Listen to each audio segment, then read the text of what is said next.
복음 양육 교재 오늘 드디어 첫 스타트를 나눕니다. 자, 먼저 좀 앞부분은 읽고 시작합시다. 제가 이 겉표지에다 적어도 볼 내용 아니지만 써놨으니까 읽어는 보자고요. 유승용 목사님.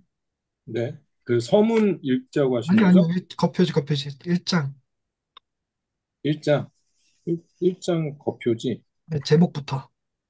아, 예. 아, 예. 예, 자, 서문. 정말. 제목 쭉 읽을까요? 예, 아니요, 제목 복음 양육 교재 복음으로 다시 살아나는 8주간의 여정. 아, 이거 맨 앞장을, 겉장. 예, 맨 서문, 앞에 1페이지 그냥. 자, 1페이지를, 잠시만요. 죄송합니다. 1페이지를 안 뽑으셨구나. 2번 1페이지, 빨리 해주세요. 예. 예. 예, 복음 양육 교재, 복음으로 다시 살아나는 8주간의 여정. 우리는 복음을 안다고 생각하지만 복음 없이도 살아왔습니다. 복음을 설명할 수는 있었지만 복음 안에 살고 있지는 않았습니다. 이 책은 그런 이들을 위한 복음 회복의 여정입니다. 복음 양육 교재는 복음 중심이라는 말이 익숙하신 시대에 그 의미를 새롭게 회복하고 삶으로 살아내도록 도와주는 8주 과정의 훈련서입니다. 이 책은 단지 교리를 설명하는 데 그치지 않고 하나님이 먼저 찾아오신 구원의 이야기를 개인의 삶 속에 다시 심어줍니다. 각 주차는 창조, 타락, 구속, 회복이라는 복음의 구조를 따라 하나님 안에서 내가 누구인지, 어떻게 살아가야 할 것인지 재정의합니다. 이 과정은 율법의 무게가 아니라 복음의 자유와 여유에 속해서 진행됩니다. 매일 묵상을 위한 40개의 데이터별 본문, 복음 선언과 오늘 한 줄 톡, 삶의 중심을 되묻게 하는 적용 질문들, 소그룹과 청년 모임에서 함께 사용 가능한 구성, 복음 양육 교재는 다음 세대에게 또 복음을 잊은 우리 자신에게 하나님이 하신 일, 그리고 우리가 이미 사랑받고 있다는 진리를 다시 들려줍니다. 복음은 내가 무엇을 하는 이야기가 아니라 하나님이 이미 하신 이야기입니다. 이 책과 함께 복음으로 다시 시작하십시오. 네, 제가 이 책을 쓰게 된 계기는 복음 중심 삶과 복음 중심 공동체를 어렵다고 하시는 분들이 많아갖고 그 책 하기 전에 복음에 대해서 원색적인 복음을 좀 친숙하게 익히는 과정으로 하려고 또 처음에 만들 땐 16주 과정으로 만들었다가 아, 너무 지루하게 반복되는 것 같다고 8주로 줄인 거거든요. 그리고 다른 팀에서 서울 팀에서 이거를 절반까지 했는데 그분들 반응이 이 책도 어려운데요. 아, 어, 쉽게 설명하는 게 잘 안 되는 것 같아 나도. 그래서 서문이 아니고 차례 지나가고 나면 서문이 5페이지에 나오죠. 5페이지의 서문을 유성룡 부사님 읽어주실래요? 네. 복음을 다시 듣는다는 것. 복음은 낯설지 않은 단어입니다. 너무 자주 들어서, 너무 익숙해져서 오히려 그 말이 우리의 삶에 아무런 울림 없이 스쳐 지나갈 때가 있습니다. 복음을 들었다고 하지만 여전히 죄책감에 시달리고, 복음을 믿는다고 하지만 여전히 인정받고 싶은 마음에 지쳐 있는 우리. 어쩌면 우리는 복음을 안다고 하면서도 복음 없이 살아가는데 익숙해져 있었는지도 모릅니다. 이 교재는 바로 그 잊힌 복음을 다시 듣고 묻혀있던 은혜를 다시 살아내기 위한 여정입니다. 복음은 단순한 교리나 개념이 아닙니다. 복음은 살아있는 이야기이고 하나님이 먼저 시작하신 나를 향한 선언입니다. 이 교재는 복음 중심이라는 말이 유행처럼 소비되는 시대에 복음이 단지 교회의 정체성이나 사역의 전략이 아니라 나의 존재와 삶을 다시 해석하고 재구성하는 하나님의 능력임을 선포하고자 합니다. 교리로 외우는 복음이 아니라 무너진 자리에서 달리 들리는 복음, 성취를 요구하는 조언이 아니라 이미 이루어졌다고 말해주는 선언. 이 교재는 그런 복음을 8주에 걸쳐 천천히 그러나 깊이 있고 묵상하고 살아내도록 도와줍니다. 각 주차는 복음의 구조, 창조, 타락, 구속, 회복을 따라 우리의 정체성과 중심, 실패와 회복, 그리고 새로운 삶의 방향을 다시 세워갑니다. 각 주간에는 오늘의 말씀, 복음 본문, 복음 묵상 글, 삶의 질문들, 복음 선언문, 오늘 한 줄 톡이 담겨 있어 개인 묵상, 청년 모임, 소그룹, 세례 공부 등 여러 자리에서 사용할 수 있습니다. 이 책을 쓰는 동안 저는 복음을 가르친다는 것이 얼마나 두려운 일인지 깨달았습니다. 복음은 누구의 소유도 아니고 완전히 다 설명할 수도 없는 신비이기 때문입니다. 그럼에도 다시 펜을 들 수 있었던 것은 복음이 단지 가르칠 진리가 아니라 살아야 할 이야기이기 때문입니다. 이 교재가 누구보다 먼저 저 자신에게 복음을 다시 들려주었습니다. 부디 이 책이 복음을 다시 듣고 복음 안에 다시 서고 복음으로 다시 살아가는 당신의 여정에 작은 도움이 되기를 바랍니다. 복음은 지금도 이렇게 말하고 있습니다. 너는 이미 사랑받고 있어. 2025년 전재훈 목사 드림. 근데 제가 이 책을 쓰면서 우울증인 상태에서 쓰니까 그 내가 복음을 말할 자격이 있을까 하는 음, 것과 동시에 내가 우울증이 있으니까 복음은 얘기할 수 있어. 이게 양가 감정이 다 있더라고요. 그러니까 복음을 내가 실천한다 이렇게는 접근 못 하겠고 복음이 있어서 다행이다 이렇게 느끼는 감정이더라고요. 네, 우리 처음 첫 문장에 보면 복음은 되게 굉장히 익숙하지만 여전히 우리는 죄책감에 시달리고 여전히 인정받고 싶은 마음이 지쳐 있죠.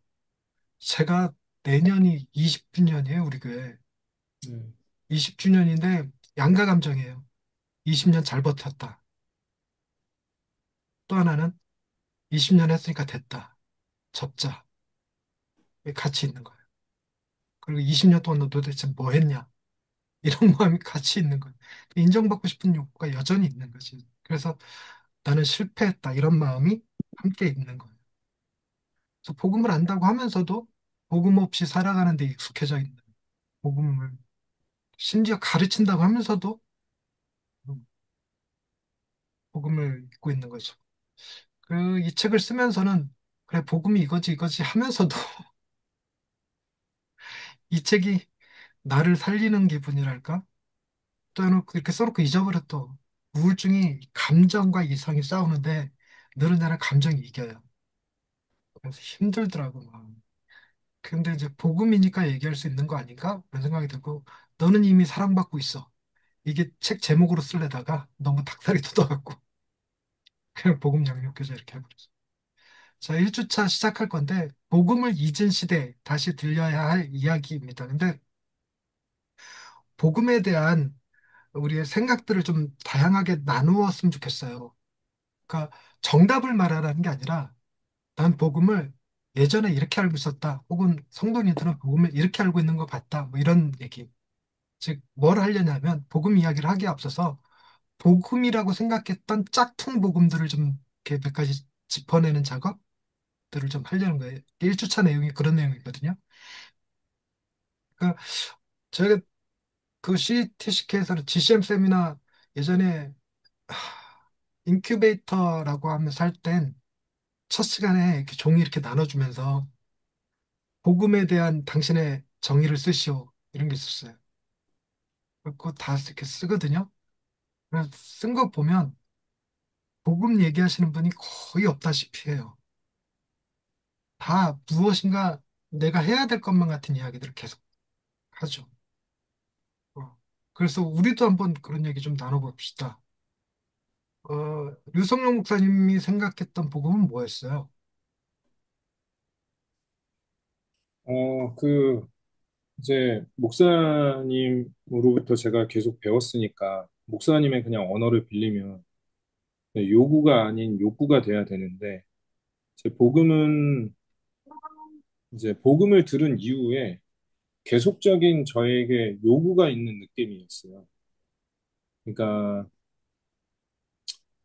뭐 겉으로 제가 목사니까 복음을 안다면 뭔가 제가 복음을 알면 이런 정도 헌신은 해야 되지 않아? 라는 그런 요구.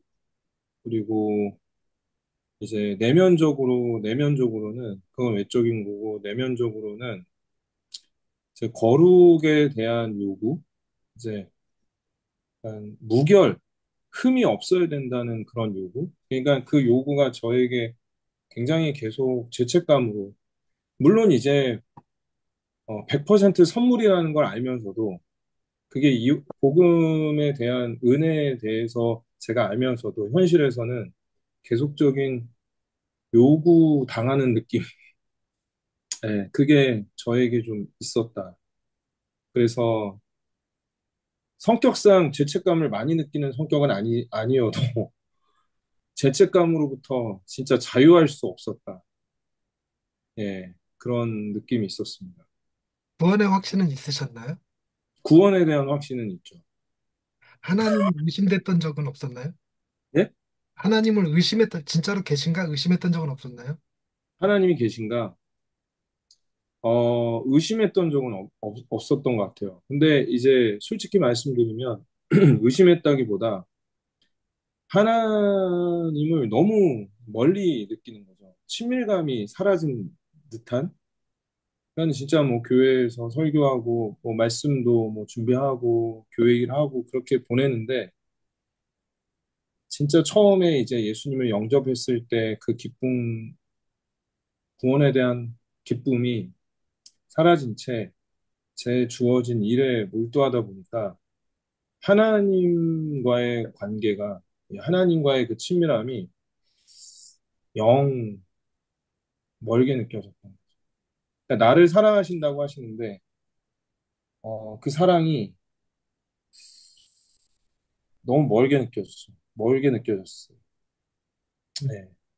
저도 그런 비슷한 감정들이 있거든요. 음, 그래서 뭔가를 내가 충분히 헌신하지 않으면 이제 네. 이제 그 뭐죠? 달아 없어져야 되는데 썩어 음. 없어지면 안 된다 이렇게 달아 없어져야 돼. 선교사님은 복음에 대해서 어떻게 정의하고 계셨나요? 저는 복음에 대해서 그 예수님께 붙어 있는 거다. 저는 그렇게 생각을 하고 있었고요. 전에는 제 의지로 예수님께 붙어 있으려고 막 노력하고 애쓰고 바둥바둥 거렸고 좀 이렇게 그 복음이 이렇게 복음이라는 것을 알고 난 뒤에 그냥 내가 할 수 있는 게 아니라 그냥 나는 그냥 내 있는 모습 그대로 하나님께서 받아주신다는 것. 그리고 내가 할 수 있는 건 아무것도 없는데 그냥 그 예수님의 그냥 붙어 있으면 그냥 예수님이 나를 케어하신다는 것. 그것을 안지 얼마 안 됩니다. 아, 그러니까 그 전에 어떻게 알았냐고 묻는 거예요.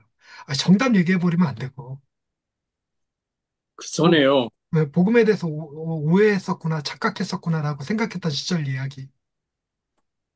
그 예전에는 그죠? 사형리였죠. 예전에는 무조건 사형리로 전도해가지고 마음의 문을 이렇게 네가 마음의 문을 열면은 예수님이 거기 들어가신다. 그런 식으로 이렇게 복음 그게 복음이라고 생각했었죠. 근데 음, 지금은 그게 아니라는 거. 네. 네, 그러니까 오늘은 그 복음에 대해서 오해했었던 걸 나누는 시간이라서요. 제가 네. 그런 얘기를 다른 교단 목사님하고 논쟁한 적이 있었는데 감리교 목사님이셨나? 하늘에서 비가 내리면 컵에 뚜껑이 달려 있으면 빗물이 들어가겠냐? 그러니까 비가 내리는 게 복음이고 뚜껑을 여는 건 우리가 할 역할이다. 라는 게 그분의 주장이었고 제 네. 주장은 그 비가 산성비라 뚜껑을 뚫는다. 이런 게 제 주장이었거든요. 네. 그리고 그런 것도 있었어요. 그 요한계시록에 볼지어다 문 밖에 서서 내가 두드리노니 누구든지 내 음성을 듣고 문을 열면 그거 나오잖아요. 내가 들어가서 그 얘기에 그림 성화 이렇게 있으면 바깥엔 손잡이가 없는 성화 있잖아요. 네. 인격적인 주님이시라고 문은 두드리지만 내가 열지 않으면 소용없다.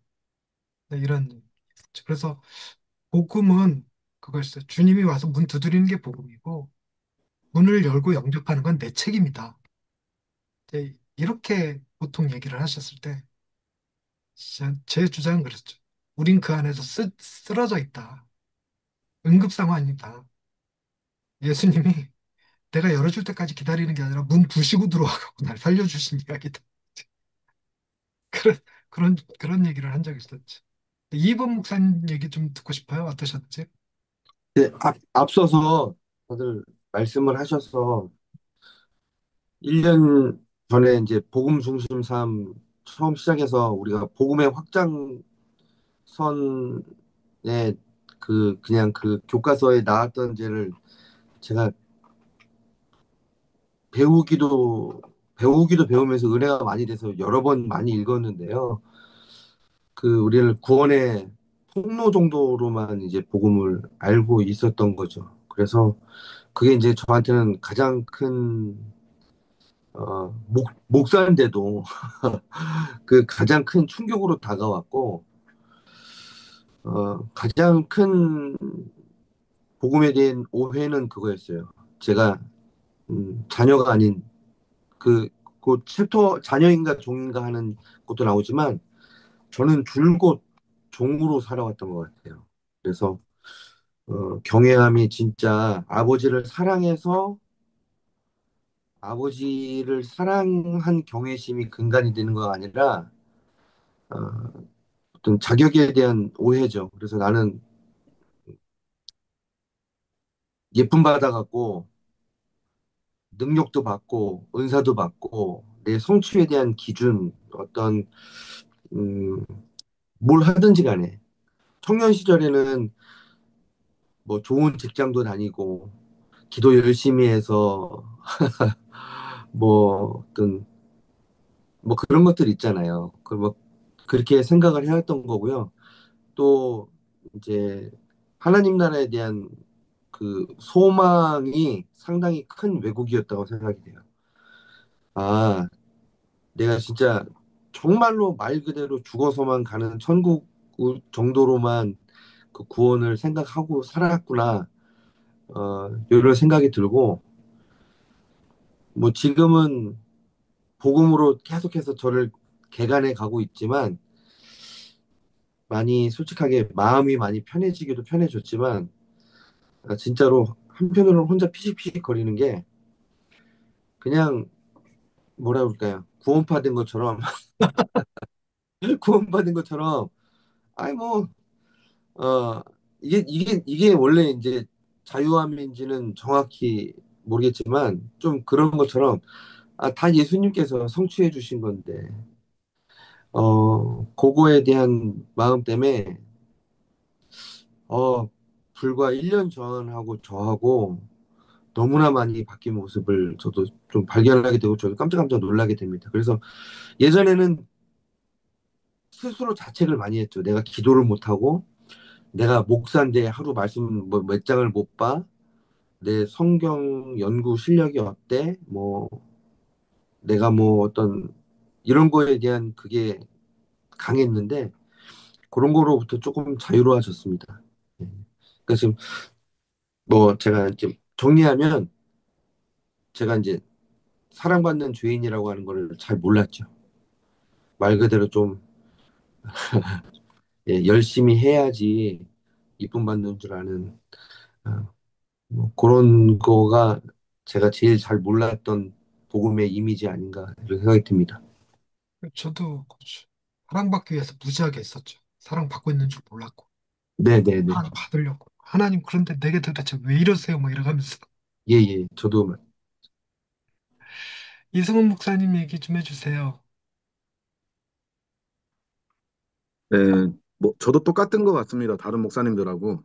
그러니까 저는 이제 성서침례교회 출신이다 보니까 그 싱이의 구원에 대해서 굉장히 그 강하게 생각을 하고 있었거든요. 그래서 구원이라고 하면 당연히 그 싱이 성화 영화라는 개념이 있고 이거는 이제 같이 가는 거라고 생각을 하고 있었지만 이게 구별된 건 아니고 이제 같이 가는 거라고 생각을 하고 있었지만 저희가 이제 배웠던 어렸을 때 그 특성상 구원의 복음에 대해서, 칭의의 복음에 대해서 굉장히 강력하게 얘기하는 부분이 있었고, 사실은 대부분의 성경 공부도 그 위주로 돼 있었어요. 이제 그러다 보니까 뭐 그런 식으로 사역을 해왔었고, 그 다음에 이제 거기서 이제 드러났던 좀 문제는 이제 지금 다른 목사님들 얘기하신 거랑 똑같은 것 같아요.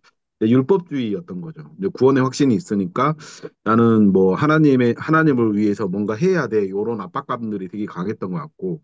그래서 저도 뭐 물론 기도해야 되고 뭐 더더구나 이제 지금은 목회자로 살고 있기 때문에 더 그랬죠. 뭐 하루에 몇 시간 기도해야 되고 뭐 성경 하루에 뭐 50장 읽어야 되고 뭐 암송 몇 구절 해야 되고 뭐 이런 식으로 뭐 그런 뭐 해야 된다라는 그 압박감이 굉장히 강했고 사실은 또 그 압박감이 있다 보니까 이제 그게 이제 저의 의가 된 거죠. 자기 뭐 중심성이 된 거죠. 그래서 다른 사람들이 그렇게 하지 못했을 때 이제 그런 부분에 대해서 정지하는 그런 생각들이 굉장히 강했던 거고.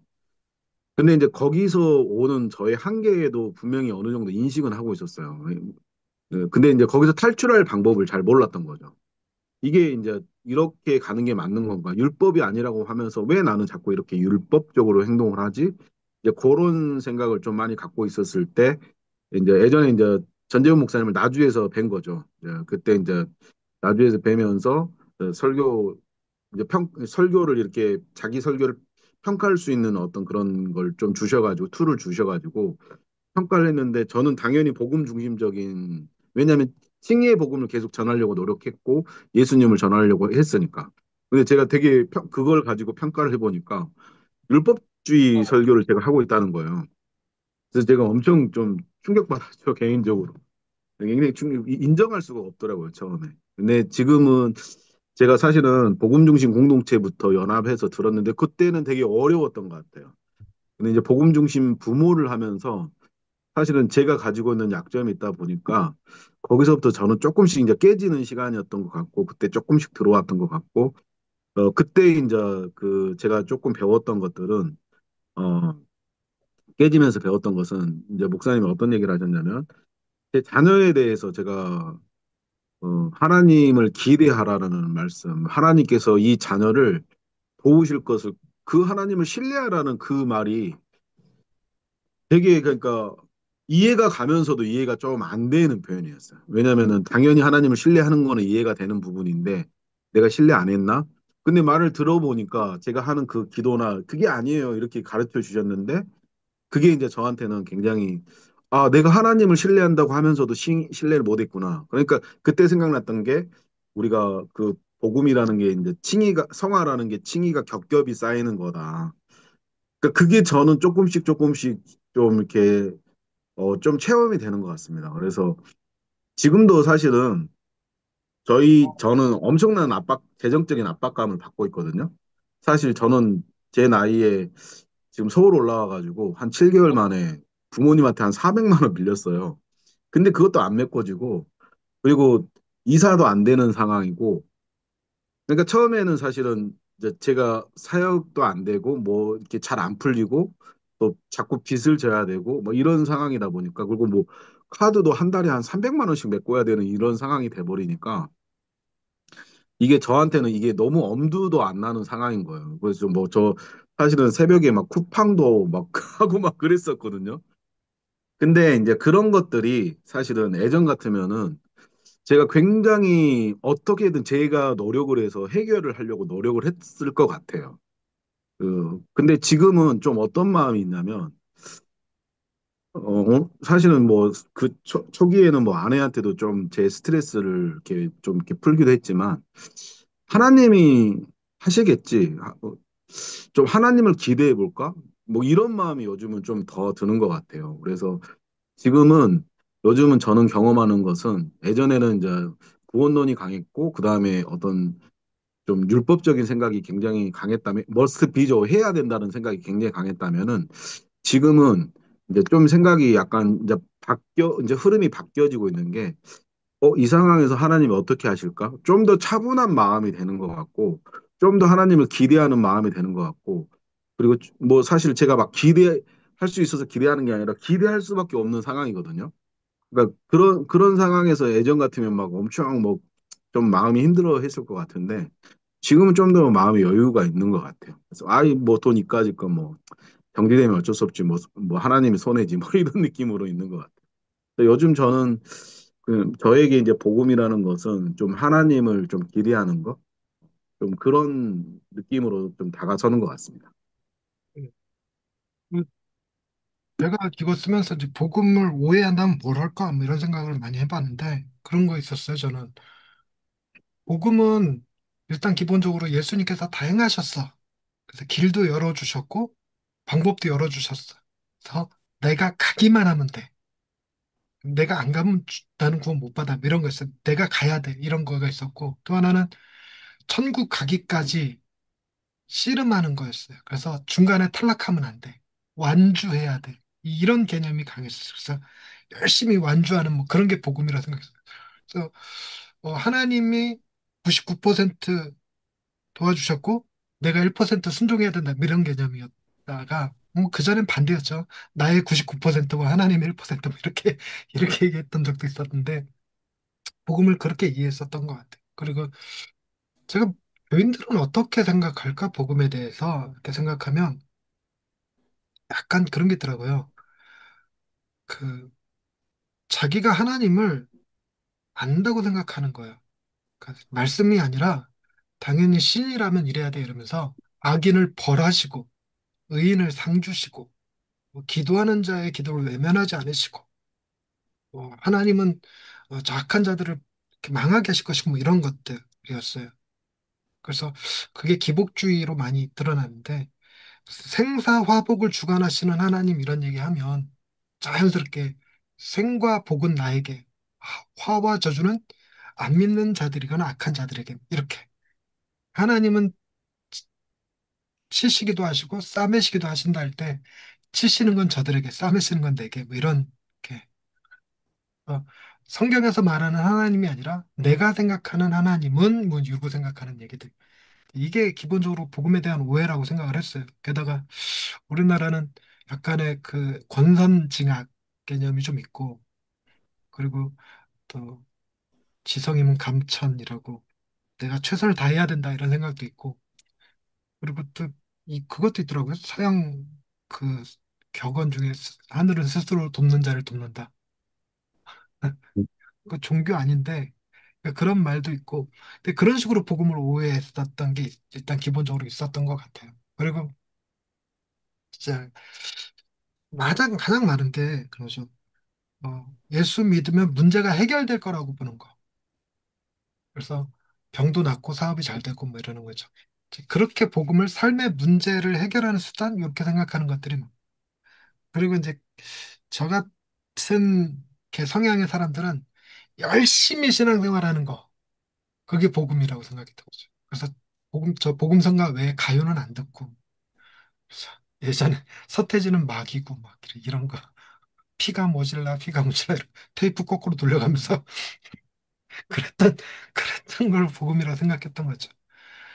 근데 이제 복음에 대한 그 기본적인 개념을 다시 정립을 하면서 그런 거였어요. 복음은 이미 일어난 일로 인해서 자연스럽게 일어날 어떤 일을 기다리는 거. 이게 복음이라는 거예요. 그러니까 복음이 좋은 소식인데 좋은 소식이란 과거에 일어났던 어떤 일이 미래에 어떤 결과를 가져올 거라고 생각하고 살아가는 거. 이게 복음이래요. 그러니까 이해를 돕는 게 그런 거죠. 신약이 개발됐다는 소식을 들었어요. 그러면 내 딸이 병이 낫겠구나라고 생각하는 거죠. 이게 복음이라는 거죠. 그래서 병이 낫기 위해서 뭘 해야 된다가 아니라 그냥 친약이 개발됐으니까 그 약을 먹으면 뭐 이제 우리 딸도 이런 꿈도 가질 수 있고 저런 꿈도 가질 수 있고 뭐 이렇게 생각하는 거. 이런 것들이 복음이라는 거죠. 그래서 복음은 다시 한번 정리하자면 과거에 일어났던 어떤 일이 미래에 어떤 일을 가져올 거라는 기대를 갖는 것. 우리는 그 사이를 살아가는 거예요. 그러면서 가장 흔하게 사용하는 예화는 어, 로마 황제가 그 아우구스 아닌데 그 황제 이름도 생각이 안 나네. 그 어, 아, 왜 래프 꿈꾼 형제야? 초대 황제 이집트 아, 황제랑 싸우다가 네. 악티움해전에서 이기고 그 승리를 로마에 전해줘요. 이겼다 그러고 나서 다시 로마로 돌아오기까지 3년이 걸려요. 그러니까 돌아오는 과정에 이제 잔당들을 처리하는 과정을 거쳐서 돌아오거든요. 그러니까 이제 로마에서는 어, 우리 황제가 이겼다. 그러니까 더 이상 칼을 만들지 않고 창을 만들지 않고 그 쇠로 저 쟁기를 만들고 농사 기구를 만들고 뭐 이러는 거죠. 왕은 아직 안 왔어. 오지 않았지만 이미 이겼음을 믿는 거죠. 그리고 변화될 삶을 믿는 거. 그러니까 그걸 복음이라고 얘기한다는 거죠. 예수님이 승리하셨어. 예수님이 십자가를 지셨어. 부활하셨어. 그로 인해서 우리에게 어떤 미래가 준비되어 있다. 이렇게 믿는 거예요. 우리는 그 미래를 지금 이미 그 미래를 살고 있는 것처럼 더 이상 칼 만들지 말고 이제 너 정확한 워딩이 뭐지? 아, 쟁기와 놋과 쟁기 아닌데 낫과 쟁기 뭐 이런 거 만들어 하는 거죠. 어, 이제 그런 식이었는데 일단 소식이 권면이라는 느낌인 것과 내가 하기에 따라서 하나님이 내게 복을 주실 수도 있고 화를 주실 수도 있다. 잘해야 된다. 뭐 이런 개념들. 근데 이런 것들이 아니라는 걸 먼저 정리할 필요가 있었다고 봐요. 그래서 일단 오늘의 말씀 보십시다. 로마서 8장 1절. 한 교사님 한번 읽어주세요. 8장 1절. 그러므로 이제 그리스도 예수 안에 있는 자에게는 결코 정죄함이 없나니 네, 여기서 결코 정죄함이 없다는 무슨 뜻일까요? 아, 질문이 왜 이렇지? 결코 정죄함이 없습니다. 믿으시면 아멘. 두 손 들고 아멘. 그러시죠. 아멘. 근데 그런 거예요. 결코 정죄함이 없는데 우리는 죄책감에 시달리죠.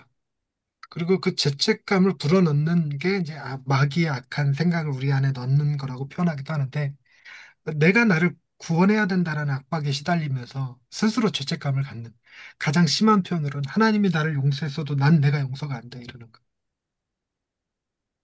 그런데 이제 문제가 되는 건 그리스도 예수 안에 있는 자를 어떻게 해석할 거냐는 거예요. 그리스도 예수 안에 있는 자. 자, 이본 목사님, 그리스도 안에, 그리스도 예수 안에 있는 자의 두 가지 가능성을 한번 짐작해 보실래요?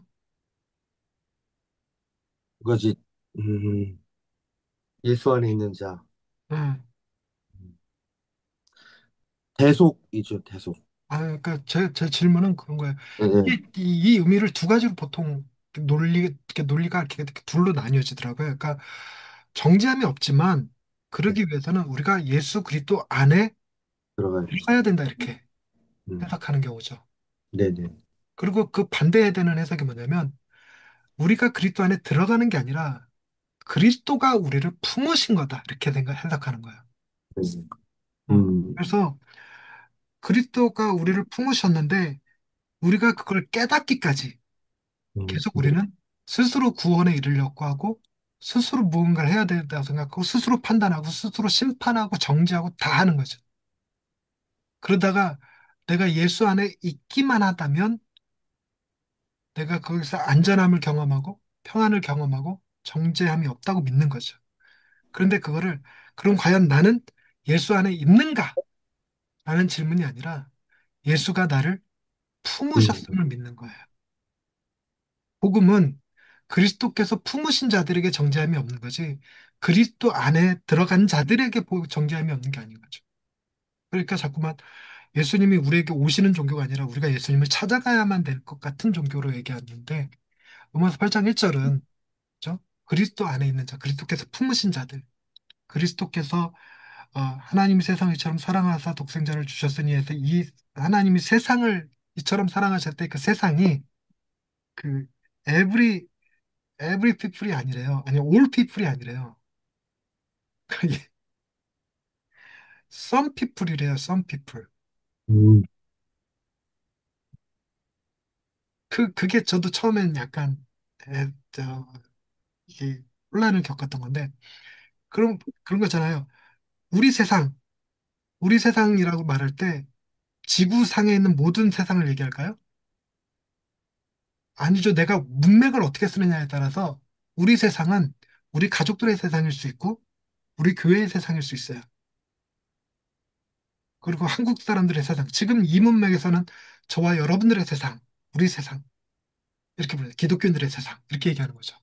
그 개념으로 하나님이 세상을 사랑하셨다 이렇게 표현한다는 거예요. 그러니까 올 피플이 아니라 하나님이 택하신 자들, 그 세상이라고 표현한다는 거죠.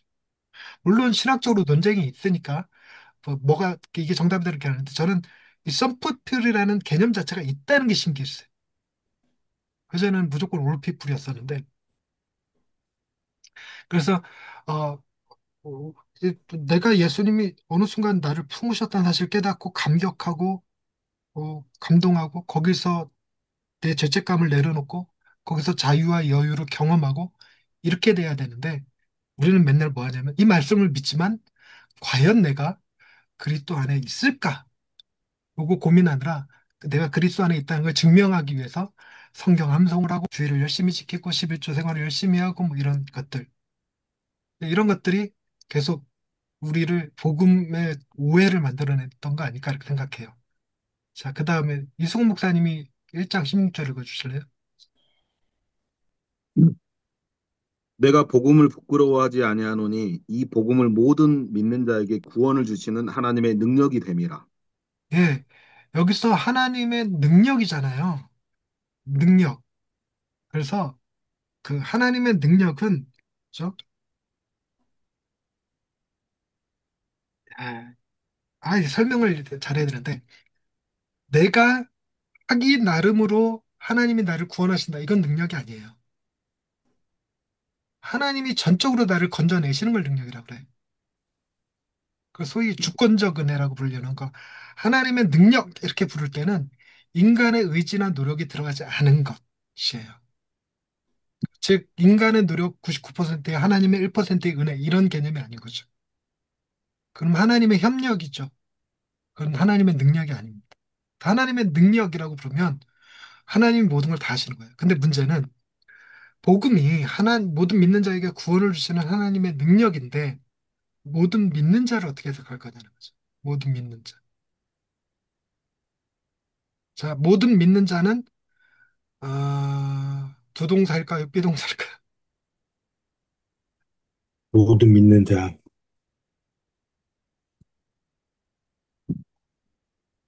비동사죠. 네, 근데 대부분 다 두 동사라고 하거든요. 이게 믿는다라는 데 포커스를 맞춰서 믿는다에 포커스를 맞추는 게 아니라 특정한 사람을 설명하는 워딩. 한국 사람, 남자, 축구 좋아하는 사람, 야구 좋아하는 사람 이렇게 부르는.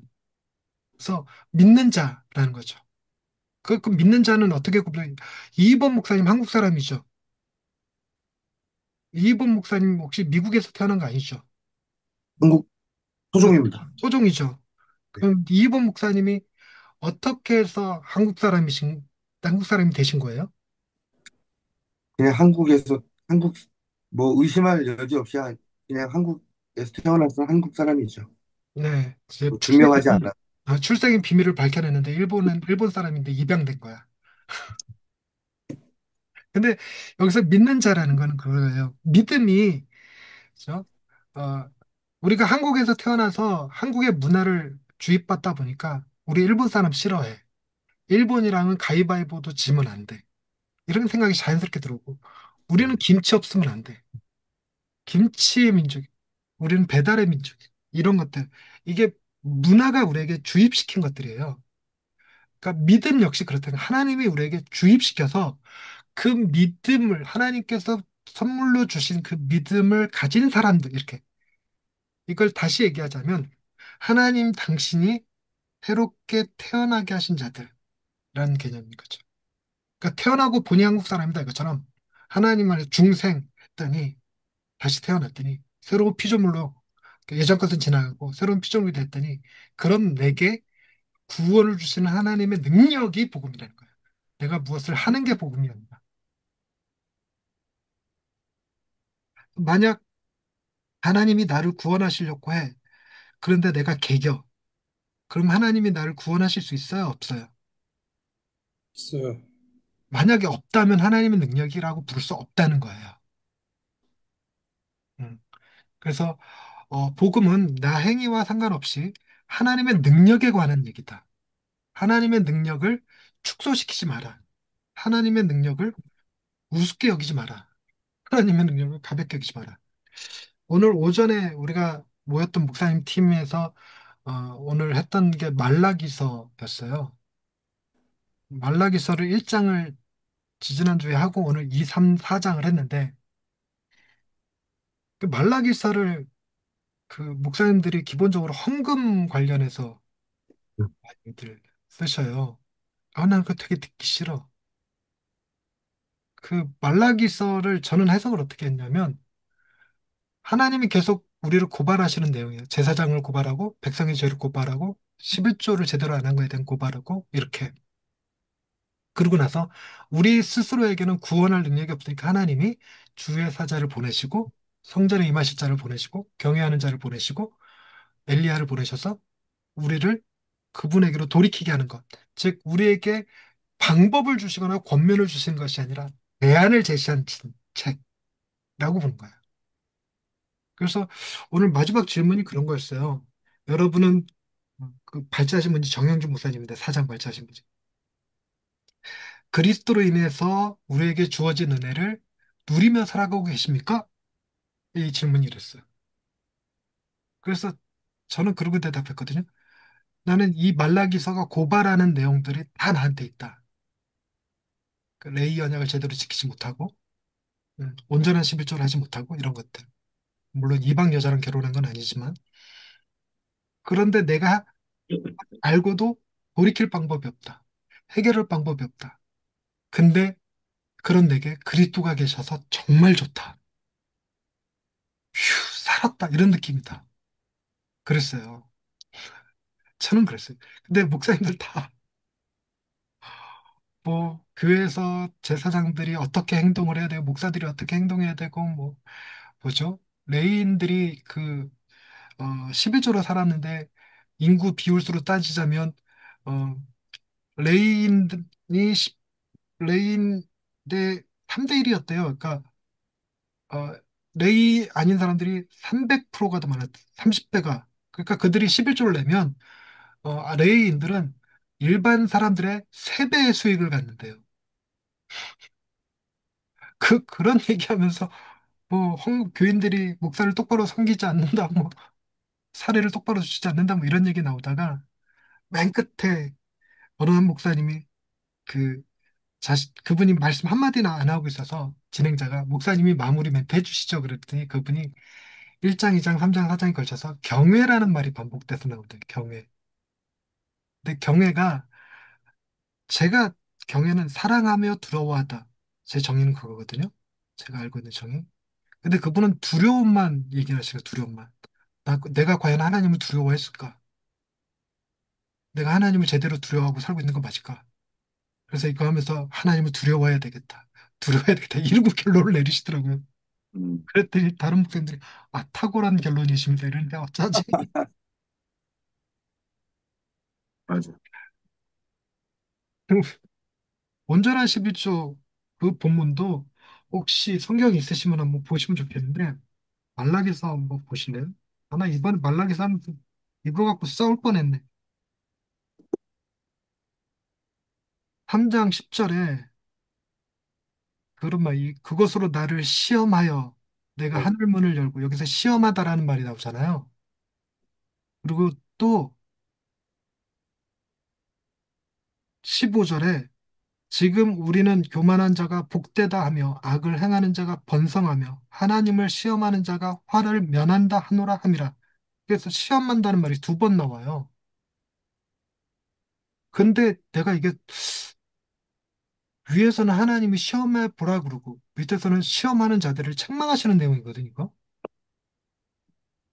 그래서 둘이 원어가 다르지 않을까? 이렇게 생각해서 원어를 찾아봤는데 원어가 같아. 그리고 영어 번역은 어떠지? 둘 다 테스트야. 둘 다 테스트. 그래서 뭐 주석도 이것저것 다 찾아보니까 3장 10절에 나오는 하나님을 시험하다라는 말은 하나님께 온전히 신뢰한다라는 뜻이래요. 그래서 내가 죽든지 다치든지 병들든지 실패하든지 이 모든 상황을 하나님께 맡기고 11조를 한다는 거예요. 이 돈 없으면 죽을 것 같고 이 돈 없으면 망할 것 같고 이래도 시험한다는 말은 하나님을 신뢰한다는 뜻이래요.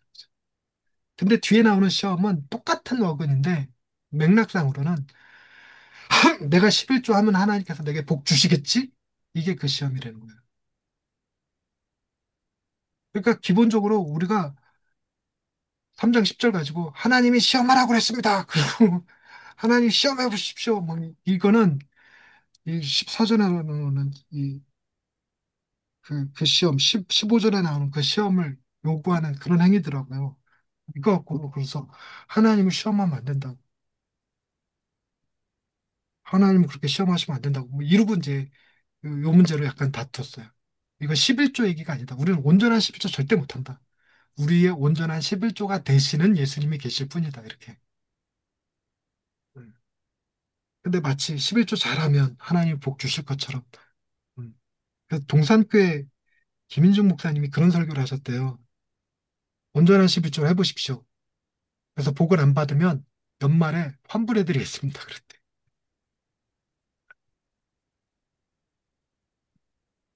아, 어떻게 그렇게 용감하게 말할 수 있지? 뭐 이런. 내가 11조 할 때까지 한 번도 안 떼먹고 고생 무지하게 하는데. 자, 그런 정도고요. 이제 이때 쉬는 시간 갖고 그다음에 본문 말 등을 쭉 들어가도록 하겠습니다. 일단 이 8장 1절과 8장 1장 16절 요 두 개 가지고 어, 예수가 우리를 품으셨고 복음을 품으셨고 그런 우리를 구원하시는 것이 하나님의 능력으로 구원하신다. 이게 복음이다. 이런 개념 정도만 잡으시면 될 것 같습니다. 9시 10분에 뵙도록 할게요. 네. 네, 복음 영육 교재 1장. 자, 복음 중심이라는 말 요즘 참 많이 들립니다. 교회에서도 신앙사적에서도 심지어 크리스찬 유튜브 채널에서도 자주 등장하는 말이죠. 진짜 복음 해대요. 한때는 비전 그러더니. 저는 이 표현이 회자되는 걸 보면서 기뻤습니다. 사람들이 다시 복음에 관심을 갖는다는 건 그 자체로 은혜로운 현상이지요. 하지만 로버트 슌, 그 복음 중심 3, 복음 중심 공동체의 저자 로버트 슈는 경고합니다. 이 복음 중심이라는 표현이 너무 흔하게 쓰이면서 오히려 두 가지 문제가 생겼습니다. 첫 번째는 이 말을 너무 쉽게 마치 잡동사니 서랍처럼 아무데나 꺼내 쓴다는 것이고, 두 번째는 이 말에 담긴 열망은 진심이지만 그 내용은 자주 오해된다는 점입니다. 복음 중심적으로 살아야죠 라는 말에 고개는 끄덕이지만 정작 그게 무슨 뜻인지 모르는 경우가 많습니다. 팀 켈러는 복음을 아는 것과 복음 안에 사는 것은 다르다. 복음을 이해한다고 해서 곧장 복음 중심적인 삶이 되는 것은 아니다. 제가 강릉 컨퍼런스에 갔을 때 거기 쉬는 시간에 어떤 목사님이 집요하게 제게 질문을 하더라고요. 복음이 뭐냐고 했더니 복음에 대해서 설명했더니 그분이 아주 강하게 그거 반쪽짜리 복음이다 이렇게 얘기하는 거예요. 그러면서 그분은 그러는 거예요. 교인들이 성화되지 않으면 소용없는 거라는 거예요. 그래서 교인이 성화되도록 해야 된다는 거예요. 그래서 교인들의 노력을 강조하시는 분이셨어요. 아주 강하게 계속 얘기하시더라고요. 자, 많은 이들이 복음에 대한 갈망은 가지고 있지만 정작 복음을 삶으로 살아낸다는 것이 무엇인지 그것이 어떻게 가능한지는 잘 모릅니다. 이 말을 쓰면서 나는 아나 싶긴 한데 우린 잘 몰라요, 사실. 실제로 복음이라는 단어를 어떻게 이해하느냐는 사람마다 너무나도 다릅니다. 어떤 이는 복음을 교리 요약 중으로 여기고 어떤 이는 복음을 내 삶을 좀 더 잘 풀리게 해주는 도구처럼 대합니다. 심지어는 복음을 신앙생활을 열심히 하는 것 정도로 오해하기도 합니다. 하지만 복음은 단순한 교리가 아닙니다. 복음은 우리 존재의 핵심을 건드리는 소식이고 실제하는 사건입니다. 복음은 실제 사건이에요. 2000년 전에 누군가가 십자가에 죽었는데 그가 다시 살아났대. 아, 왜 살아났어? 어떻게 죽었어? 왜 죽었어? 어떻게 살아난 거야? 왜 살아난 거야? 뭐 이런 얘기들이죠. 그것이 내가 어떤 존재인지를 알게 해주는 그런 얘기죠. 그런 소식입니다. 그렇다면 우리는 이렇게 물어볼 수 있겠죠. 그 소식이 뭐길래 그렇게 좋은 소식, 굿뉴스냐는 거죠. 복음은 좋은 조언이 아니라 말 그대로 좋은 소식입니다. 그리고 그 소식은 2000년 전 이스라엘 땅에서 벌어진 한 사건을 중심으로 하고 있습니다. 한 청년이 십자가에 못 박혀 죽었고 사흘 만에 무덤에서 다시 살아났다는 이야기. 그게 복음입니다. 그분은 자신을 하나님의 아들이라고 소개했습니다. 그리고 우리가 그분을 진지하게 바라볼 때 C.S. 루이스가 말한 것처럼 세 가지 가능성만 남게 됩니다. 그는 사기꾼이거나 미치광이거나 진짜 하나님의 아들입니다. 그는 뭐가 아닐까요? 사기꾼이거나 미치광이거나 진짜 하나님의 아들인데 이거는 아니야. 뭘까요? 사기꾼. 아니요. 사기꾼이거나 미치광이거나 하나님의 아들 세 가지 가능성밖에 없는데 우린 자꾸 네 번째 가능성을 자꾸 얘기한다는 거예요. 아, 그래요?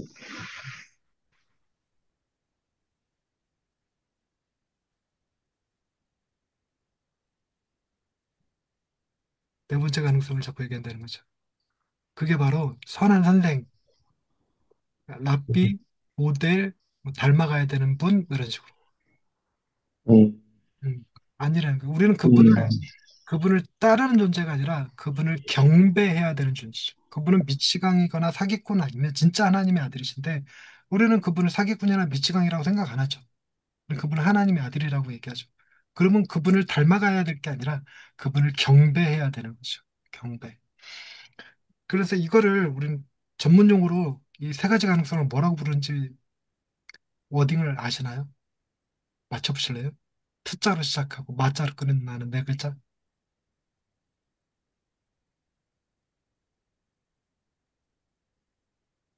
두 마, 가지가 딜레마라고 그러고 세 가지 가능성을 트릴레마라고 그래요. 아, 딜레마, 틸레마. 트릴레마. 그래서 이 C.S. 루이스의 트릴레마가 꽤나 유명해서 그 이거 트릴레마라는 말 한마디 쓰면 그분들이 와 이럴 수 있지 않을까. 그래서 트릴레마라는 단어 자체는 집어넣지 않고 목사님 쓰시라고 잘난 척 한번 하시라고. 알겠습니다. 꼭 메모해놓고 써먹어야지. 그래서 이게 트릴레마 다룰 때 여기에 랍비가 빠졌습니다. 랍비가 빠졌어. 그건 우리가 배워야 될, 따라야 될 스승이 아닙니다. 우리를 구원할 메시아, 구세주이십니다. 네, 이런 개념이죠. 자, 류성룡 목사님 뒤에 읽어주실래요? 네.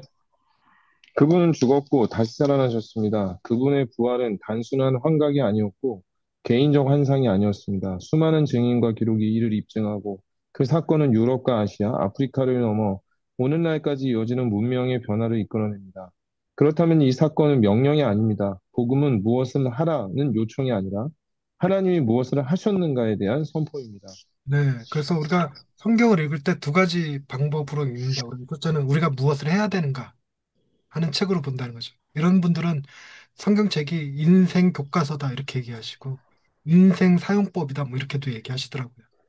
근데 성경은 하나님이 쓰신 책, 하나님이 무엇을 하셨는가에 대한 책이다. 이게 기본적으로 복음 설교할 때 기본 틀입니다. 하나님이 무엇을 하셨는가.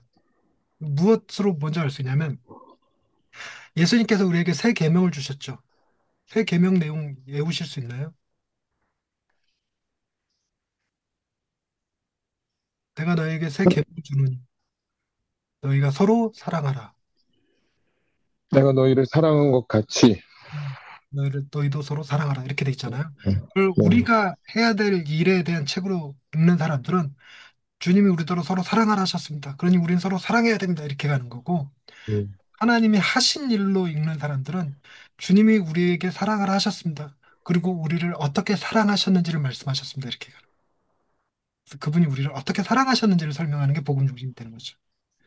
그- 그런 특징을 나타내는 게 고린도전서 13장의 대표적인 예거든요. 사랑은 오래 참고, 사랑은 온유하고, 시기하지 않고, 질투하지 않냐고, 무례히 행치 않냐고, 이런 것들. 그거를 인간이 해야 될 이야기로 읽는 분들은 여러분 오래 참으셔야 됩니다. 교만하면 안 됩니다. 악을 기뻐하시면 안 됩니다. 이렇게 설교를 하시죠. 근데 하나님이 하신 일에 대한 기록으로 읽는 사람들은 하나님이 우리를 사랑하셨습니다. 하나님이 우리에게 오래 참으셨고, 우리에게 무례히 행치 않으셨고, 우리를, 우리를 바라고 견디고 소망하셨습니다. 이렇게. 하나님이 사랑을 그렇게 하셨다라고 설명하는 거죠. 그러니까, 복음은 무엇을 하라는 요청이 절대로 아니에요. 하나님이 무엇을 하셨는가를 찾아내는 거죠.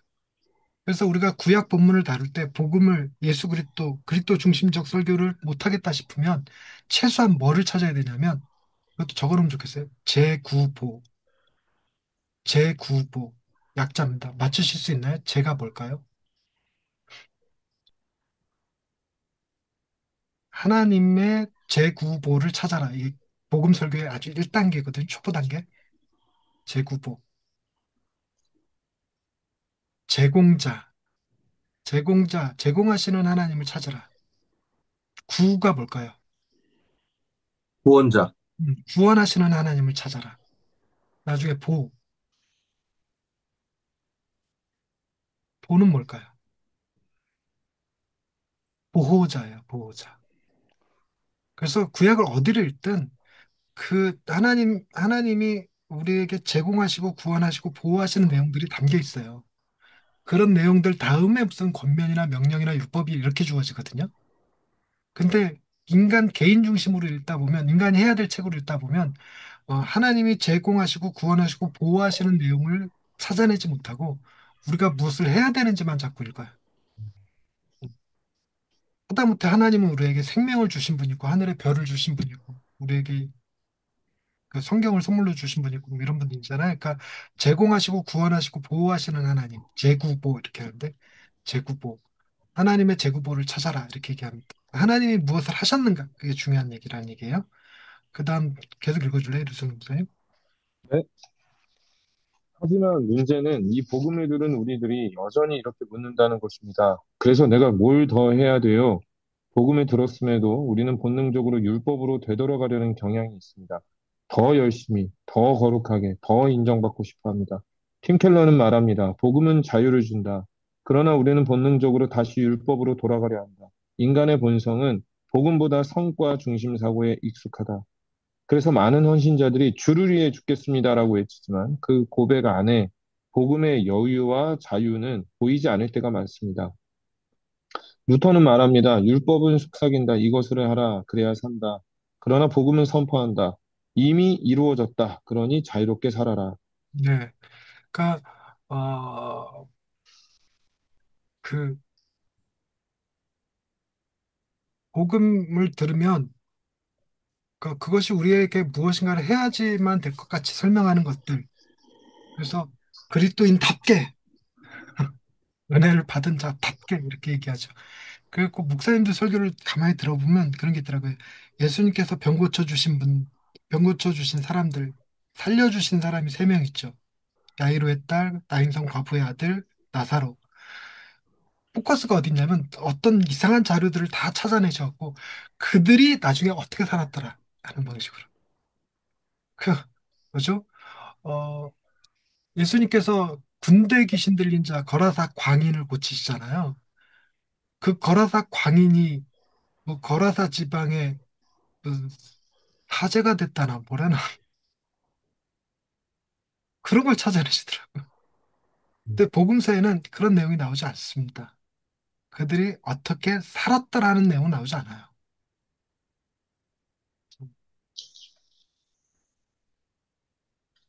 우리가 무엇을 해야 되는 얘기가 아니라 하나님이 우리를 위해서 무엇을 하셨는지에 대한 얘기입니다.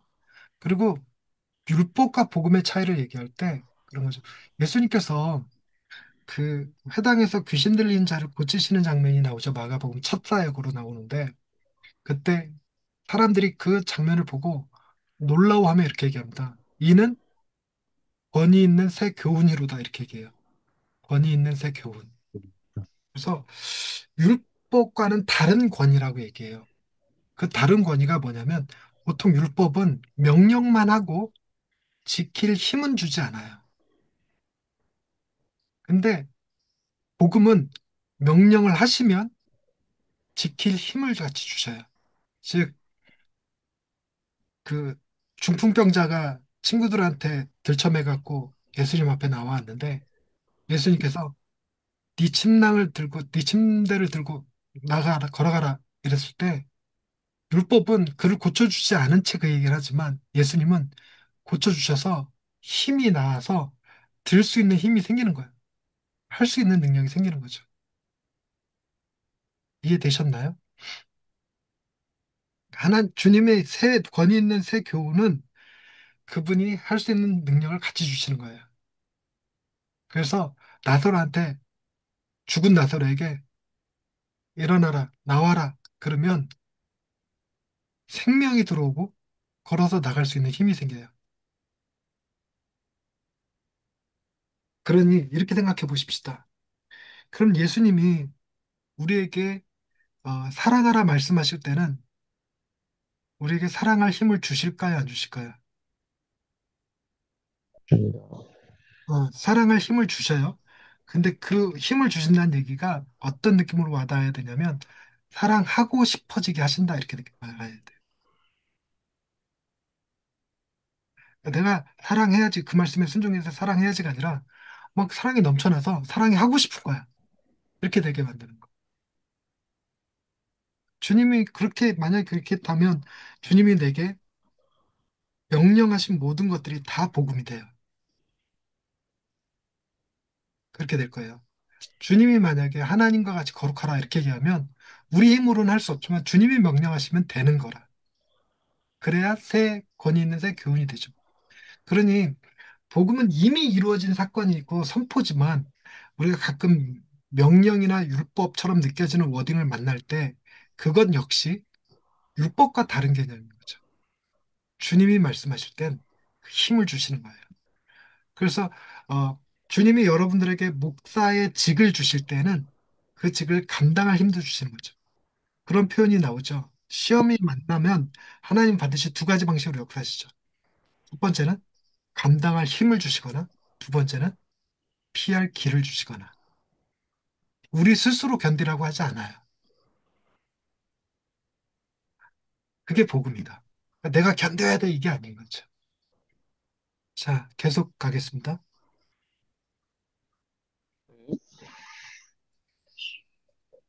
복음을 오해하면 자유를 잃고 복음을 잊으면 여유를 잃습니다. 복음은 우리를 해방시키는 하나님의 능력입니다. 사람들의 시선에서, 자기 기준에서, 끊임없는 비교와 열등감에서 벗어나게 하는 능력. 완주하지 않아도 괜찮고 중간에 멈춰도 사랑받는다는 확신. 그게 복음이 주는 해방입니다. 그래서 켈러는 말합니다. 복음은 우리가 하나님께 올라가는 사다리가 아니라 하나님이 우리에게 내려오신 계단이다. 인생 질문. 복음은 우리가 들어야 할 소식입니다. 그리고 그 복음은 지금도 이렇게 말합니다. 너는 이미 사랑받고 있어. 네. 그러니까 복음은 우리가 어떻게 노력해서 하나님께 가는 게 아니에요. 하나님이 우리에게 내려오신 거죠. 우리에게 사다리가 있는 게 아니라 하나님이 내려오시는 계단이 있는 거죠. 그래서 이런 종교는 오직 기독교밖에 없어요. 다른 종교는 다 우리 어떻게 노력해서 신에게 다가갈 거냐 하는 개념이죠. 그리고 중세 시대 때도 루터 역시 하나님께 다가가려고 무릎으로 계단을 기어오르는 일을 했죠. 음. 그러니까 복음은 마치 우리가 무엇을 해야 될 것처럼 얘기하는데 그렇지 않아요. 우리는 이미 사랑받고 있는 사람들입니다. 그래서 그 열등감도 또 어떤 목사님이 그런 얘기 하시더라고요. 여러분들은 어떠실지 모르겠는데 목사 안수 받기 전과 받고 난 후 열등감이 커졌습니까? 줄었습니까? 저는 열등감이 커졌어요.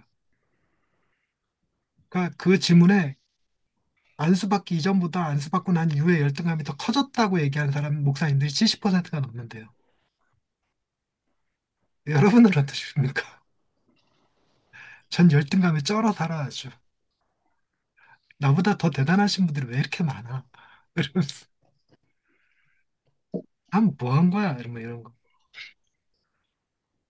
근데 그 열등감에서 벗어날 수 있는 힘은 오직 복음만이 준다는 거죠. 정말 완주하지 않아도 된다. 그래서 그 바울이 했던 말, 표대를 향해 달려간다. 이 말 때문에 우리가 완주해야 될 것 같이 얘기하는데 그거를 이제 복음에서는 목표, 골로의 부르심이 아니라 길로서의 부르심이래, 길. 그래서 우리에게 너 교회 개척해. 하나님 우리에게 사명을 주셨어요. 그러면 교회를 개척해야 된다고 생각하는데 그게 아니라 개척하려고 몸부림치는 그 과정에서 배우는 거예요. 그리고 그 과정을 익힌 다음에 하나님이 선교사로 보내실 수 있고 담임 목사로 보내실 수 있고 신학교 교수로 보내실 수도 있죠. 그러면 그는 어떤 사람이 되냐면 개척에 대한 충분한 이해를 가진 담임 목사, 교수, 선교사가 될 수 있는 거죠. 음. 하나님은 우리를 과정으로 부르십니다. 그리고 그 담임 목사든 선교사든 지금도 역시 우리는 길 위에 있는 거예요. 목표는 오직 하나님만이 이루시는 거죠. 이 길 끝에 우리가 어디에 다다를지는 오직 하나님만이 아시는 거죠. 그러니 우리는 내가 이 길을 꼭 완주해야 돼. 내가 선교사로서 필리핀에 뼈를 묻어야 돼. 이러지 않으셔도 되고, 내가 담임 목사로서 이 교회를 꼭 부흥시켜야 돼. 이렇게 안 해도 되고, 네. 류성룡 목사님 재뿌리는 것 같은데, 꼭 그 교회 담임이 안 되셔도 되고, 담임 되실 거예요. 되시길 바래요. 그걸 우리가 꼴로의 부르심을 가지면, 그래요. 담임 목사 안 되는 순간 버림받은 기분 들고, 실패한 것 같고, 이런 느낌 들거든요. 근데 복음은 그렇지 않다. 음, 실패해도 된다. 실패해도 된다. 이걸 말할 때는 되는데, 나 자꾸 실패한 기분이 드니까 짜증나. 자, 본문 요약. 이렇게 써놓고, 본문 요약으로 통해서 한 번 더 이해를 하게끔 만들려고 한 겁니다. 이승훈 목사님 한번 쭉 읽어주실래요? 오늘날 복음 중심이라는 말이 흔하게 쓰이지만 많은 이들이 그 의미를 정확히 이해하지 못하거나 오해합니다. 복음은 단순한 교리 요약이나 삶의 도구가 아니라 그리스도 예수의 죽음과 부활이라는 실제 사건에 근거한 하나님의 구원 선포입니다. 복음은 조언이 아니라 소식이며 명령이 아니라 선언입니다. 우리는 복음을 듣고도 자꾸 율법으로 돌아가려는 본성을 가지고 있으며 열심 속에서조차 자유와 여유를 놓치기 쉽습니다. 그러나 복음은 이미 이루어진 사건이며 우리를 자유롭게 하고 사랑받는 존재로 선언합니다. 복음의 본질은 해야 할 일이 아닌 이미 끝난 이야기라는 진리를 받아들이는 데 있습니다. 이해를 돕는 네, 네, 질문. 여기까지. 자, 우리가 그 얘기하죠. 십자가의 완전성이란 말 쓰잖아요. 십자가의 완전성, 십자가의 영원성, 뭐 영단번의 희생제사, 이런 표현들 쓰잖아요. 그러니까 십자가의 완전성, 충족성, 이런 말들 쓸 때 거기에 인간의 노력이 1도 들어가지 않습니다. 완전히 이루어진 거예요. 이미 끝나버린 이야기입니다. 우리의 모든 죄값이 치러졌어요, 그냥. 그리고 그를 다시 살리셨다는 얘기를 우리 용서하셨다는 의미죠. 이미 끝난 이야기예요. 우리가 감당해야 될 남은 건 없어요. 근데 바울이 주의 남은 고난을 교회를 위하여 내 몸에 받는다, 뭐 이런 표현을 쓰는 바람에 우리도 뭔가 그 남은 고난을 감당해야 될 것 같이 여기는데 그렇지 않습니다. 구원은 이미 끝난 얘기예요. 끝난 얘기다. 자, 이해를 돕는 질문. 선교사님 한번 읽어주시겠습니까? 팀 켈러가 말한 복음을 아는 것과 복음 안에 사는 것의 차이는 무엇인가요? 복음을 아는 것은 교리나 정보를 이해하는 것이고, 복음 안에 사는 것은 그 복음의 진리대로 자기 존재를 바라보고 해석하며 살아가는 것이다. 네. 복음을 아는 것은 복음이 이런 거다 저런 거다고 복음 안에 사는 것은 복음으로 나를 재정의하는 거예요. 그 선교사님은 어, 복음 안에서 재정의된 목사님, 선교사님의 정체성이 뭘까요? 예, 이렇게 질문할게요. 선교사님은 훌륭하신 분입니까? 아닙니까? 아닙니다. 잘못된 거지, 지금. 하나님이 얼마나 충성되게 여기셨으면 선교사를 맡기셨을까? 하나님이 얼마나 아끼고 사랑하면 선교사가 되게 하셨을까? 이렇게 바라보는 거예요. 복음의 진리대로 자기 존재를 바라보는 거예요. 그래서 머리로는 제가 복음을 알지만 내 자신이 나는 실패한 목사야, 나는 나고자야 이렇게 생각하는 건 복음을 알기만 하는 거고 사람들이 뭐라고 얘기하든 내 모든 기준은 하나님께 있어. 그래서 하나님이 너는 보배롭고 존귀해라고 말한 이상 토달지 않는 거예요. 그럼 이렇게 선교사님은 보배롭고 존귀하십니까?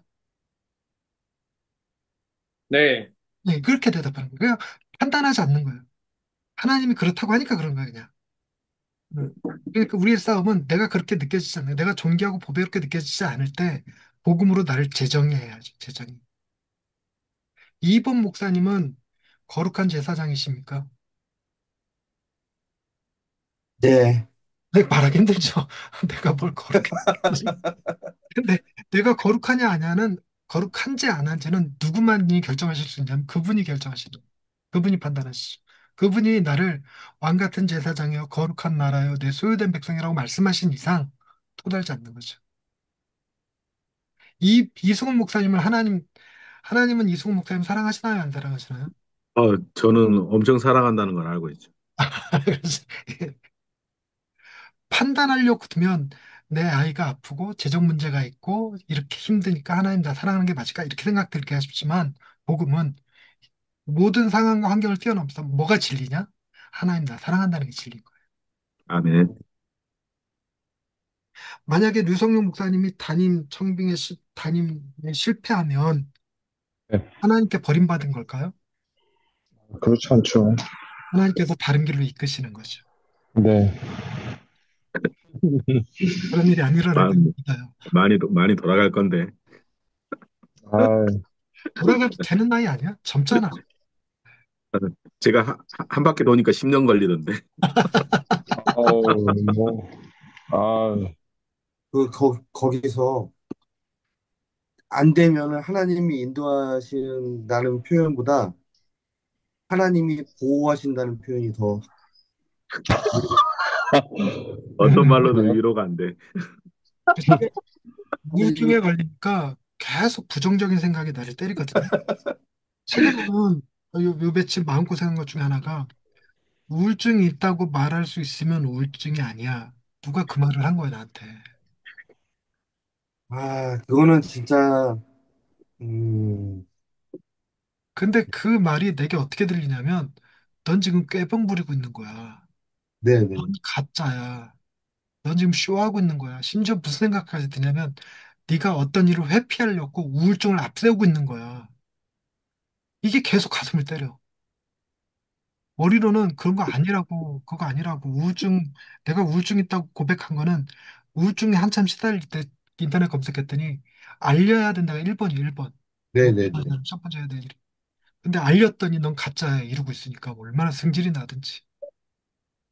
그걸 다 얘기한 것도 아니고 한 분이 딱 얘기했는데 그게 팍 꽂혀갖고, 저도 똑같은 말 들어봤어요.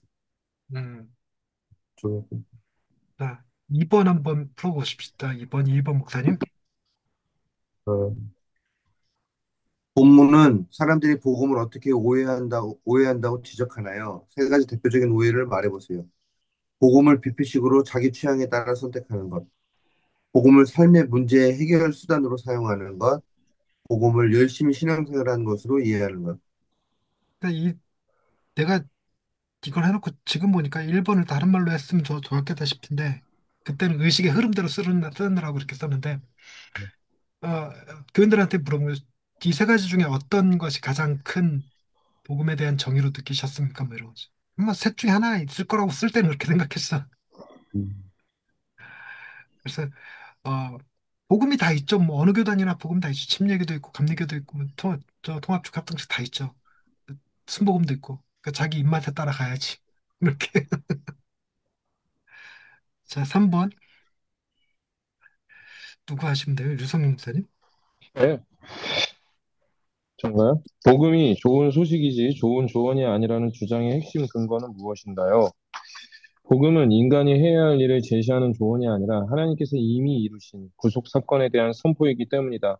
복음은 내가 뭘 해야 한다가 아니라 하나님이 무엇을 하셨는가에 대한 이야기다. 네, 그래서 내가 뭘 해야 되는지는 몰라도 돼. 왜 몰라도 될까요? 이거 답하실 수 있으면 대박일 것 같다. 내가 뭘 해야 되는지 몰라도 돼. 이거는, 이건 왜 그럴까요? 할 게 없어서. 아니요, 내가 뭘 소용없어서. 아니요.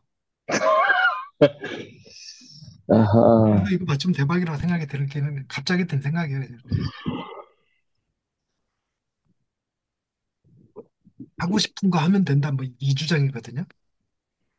음, 하고 싶은 거 하면 된다. 즉, 복음의 요지가 그래요. 그래서 우리 안에 새로운 성품을 하나님께서 주셔서 새로운 피조물이 되게 하셔서 예전에는 예배 잘 드려야 돼.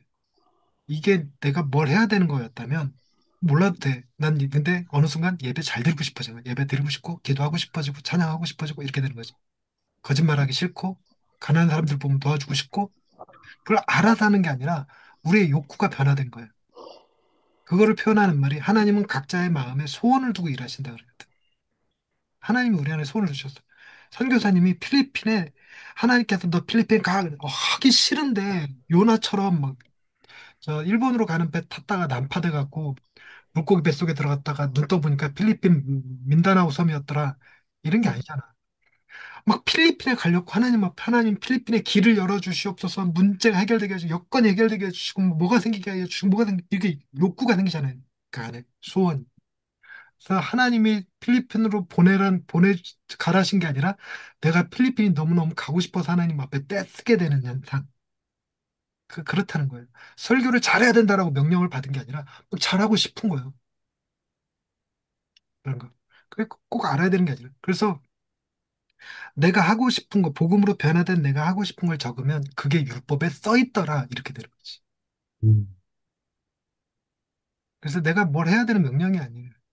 그냥 믿고 반응해야 될 사실인 거죠. 아,